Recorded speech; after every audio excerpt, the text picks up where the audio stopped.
নাম বুড়িবাড়ি এক্সপ্রেস কার্যক্রম লালমনিরহাট থেকে হয়।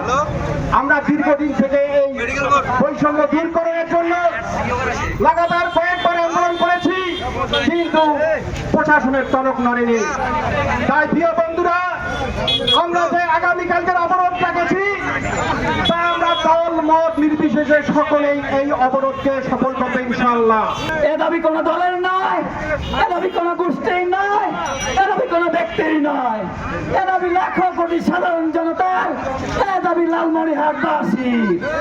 তাই আপনারা এখানে কোনো ভেদাভেদ সৃষ্টি না করে আপনাদের কর্মব্যস্ততাকে দূরে ঠেলে দিয়ে আগামীকালের রোজ রবিবারের কর্মসূচিতে আপনারা সবাই দলে দলে যোগ দিয়ে আগামীকালের কর্মসূচিকে সফল কামনা করবেন।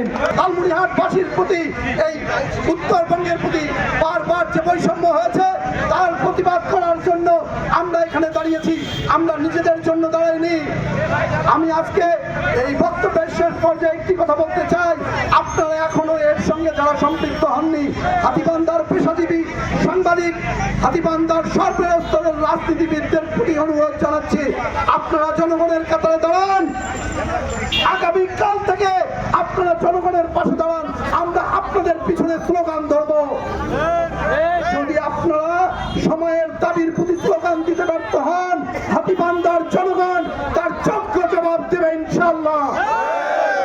আমি প্রশাসনকে জানিয়ে দিতে চাই, বারবার তার বাহানা করেছেন, আপনাদেরকে বারবার বলেছি অবিলম্বে দাবি বাস্তবায়ন করুন। আমরা রেল উপদেষ্টাকে জানিয়েছি, আমরা মহাপরিচালকের সঙ্গে আমরা কথা বলেছি ডাইরেক্ট, আপনারা কেন বাস্তবায়ন করেননি?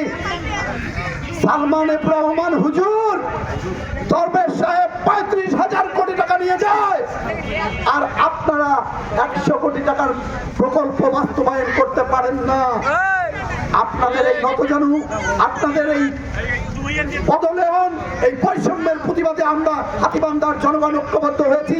আপনারা ঐক্যবদ্ধভাবে আগামী দিনের যতক্ষণ পর্যন্ত রেল এখানে দেয়া না হয়, যতক্ষণ পর্যন্ত বুড়িবাড়ি এক্সপ্রেস শুধু না, আমরা আরেকটি দাবি সংযোগ করছি, লালমনিরহাট এক্সপ্রেসকে হাতীবান্ধা পর্যন্ত দিতে হবে, বুড়িবাড়ি পর্যন্ত দিতে হবে। লালমনিরহাট এক্সপ্রেস লালমনিরহাট একার নয়, আমরা লালমনিরহাটের অংশ।